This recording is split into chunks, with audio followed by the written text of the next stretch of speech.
पृथ्वी पे अवतरण। राजा भगीरथ का पूरा वंश अपने पूर्वजों की आत्मा को मुक्ति दिलाने हेतु उनके उद्धार के लिए वर्षों वर्षों से तपस्या करता आया, किंतु उन्हें इसमें सफलता न मिली। अंतिम राजा भगीरथ ने प्रण लिया कि वह गंगा को धरती पर लाकर ही रहेंगे और देवी गंगा को पृथ्वी पर लाने के लिए कठिन तपस्या करने लग गए। ओम गंगाय नमः। ओम गंगाय नमः। ओम गंगाय नमः। ओम गंगाय नमः। आंखें खोलो। प्रणाम मैया। आयुष्मान भव। तुम्हारी क्या समस्या है?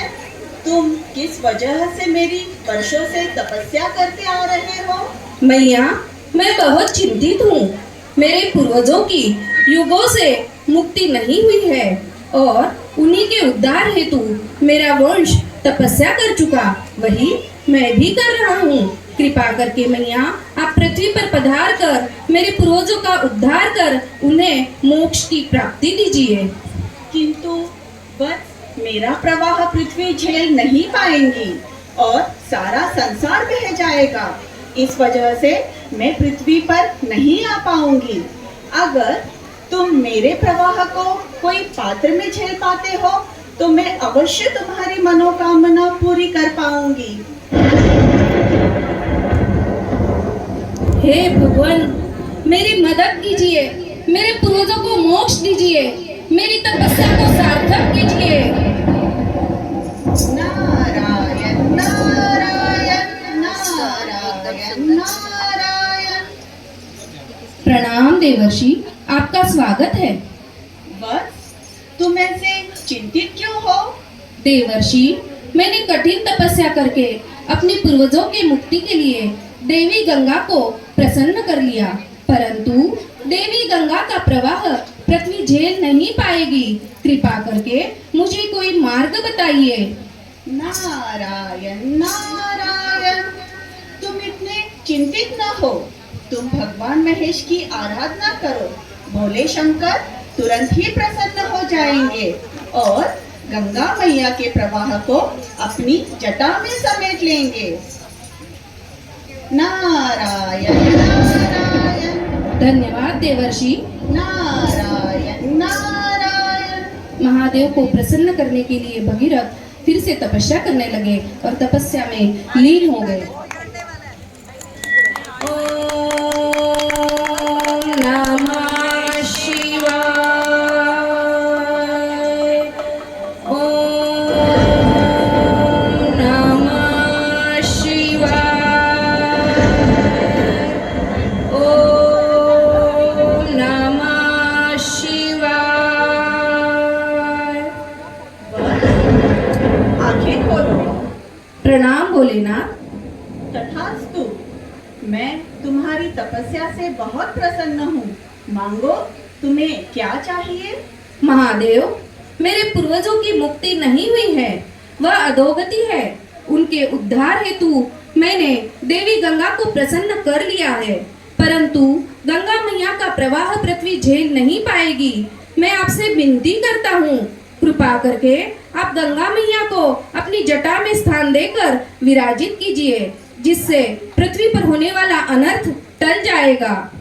किंतु देवी गंगा इस बात के लिए राजी होगी?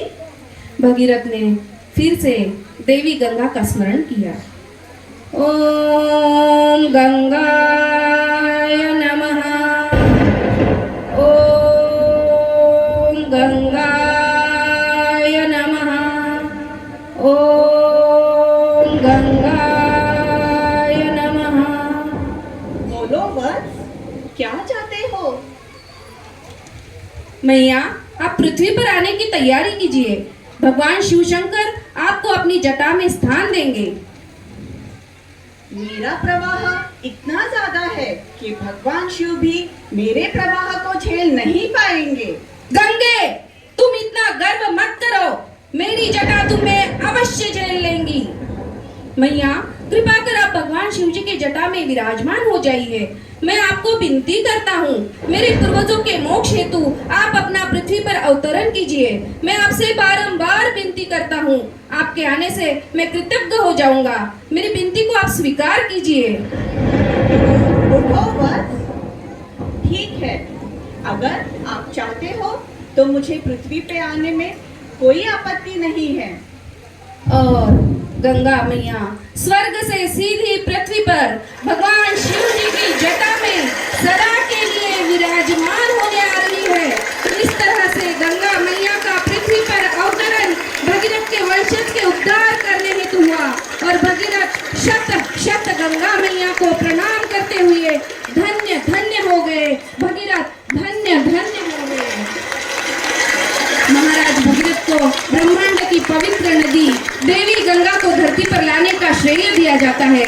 पुण्य सलीला, पाप मोचिनी और सदियों से मोक्ष दिलाने वाली गंगा को भगीरथ अपने पूर्वजों के मोक्ष के लिए लाए थे, लेकिन उसके बाद गंगा ने मानव की कई पीढ़ियों का उद्धार कर दिया और यह सब संभव हुआ भगीरथ की कठोर तपस्या से।